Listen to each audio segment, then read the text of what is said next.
Chapter 127. The Deck.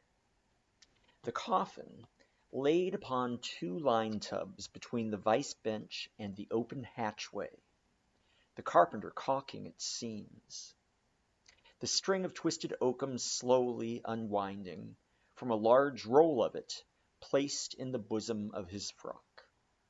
Ahab comes slowly from the cabin gangway and hears Pip following him. "Back, lad. I will be with ye again presently."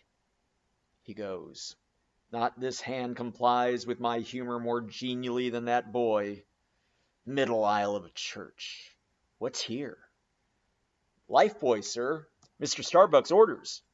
"Oh, look, sir. Beware the hatchway." "Thank ye, man. Thy coffin lies handy to the vault." "Sir? The hatchway. Oh, so it does, sir. So it does." "Art not thou the leg maker? Look, did not this stump come from thy shop?" "I believe it did, sir." "Does the ferrule stand, sir?" "Well enough. But art thou not also the undertaker?" "Aye, sir. I patched up this thing here as a coffin for Queequeg, but they've set me now to turning it into something else." "Then tell me, art thou not an errant, all-grasping, intermeddling, monopolizing, heathenish old scamp, to be one day making legs, and the next day to clap them in, and yet again life-buoys out of those same coffins? Thou art as unprincipled as the gods, and as much of a jack of all trades." "But I do not mean anything, sir. I do as I do." "The gods again! Hark ye, dost thou not ever sing working about a coffin? The Titans, they say, hummed snatches when chipping out the craters for volcanoes. And the gravedigger in the play sings, spade in hand. Dost thou never sing, sir? Do I sing? Oh, I'm indifferent enough, sir, for that. But the reason why the gravedigger made music must have been because there was none in his spade, sir, but the caulking mallet is full of it. Hark to it."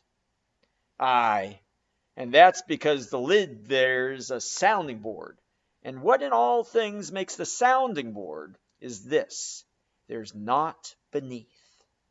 And yet a coffin with a body in it rings pretty much the same, carpenter. Hast thou ever helped carry a bier, and heard the coffin knock against the churchyard gate going in? Faith, sir, Faith? What's that? Why, faith, sir, it's only a sort of exclamation like. That's all, sir." Go on." "I was about to say, sir, that art thou a silkworm? Dost thou spin thy own shroud out of thyself? Look at thy bosom. Dispatch, and get these traps out of sight." He goes aft. That was sudden now, but squalls come sudden in hot latitudes. I've heard that the Isle of Albemarle, one of the Galapagos, is cut by the equator right in the middle. Seems to me some sort of equator cuts yon old man, too. Right in his middle. He's always under the line, fiery hot, I tell you.